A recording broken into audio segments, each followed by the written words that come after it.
দাদা কি অবস্থা?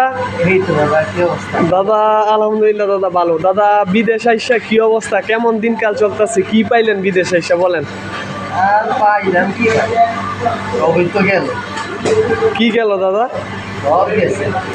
কি পাইছেন কোন বিদেশ আইসা, এই মালয়েশিয়াতে আইসা কি পাইলেন? এই যে কাজ পাইছি, কাজ করতেছি, পেনশন পাইছি, পেনশন করতেছি। ওকে। দাদা কত টাকা দিয়ে আইলেন? বিদেশ হ্যাঁ আইছিলাম তো 4.5 লাখ। ওকে, 5 লাখ টাকা পড়ছে। কত বছর হইলো দাদা? 2 বছর দাদা। 2 বছর।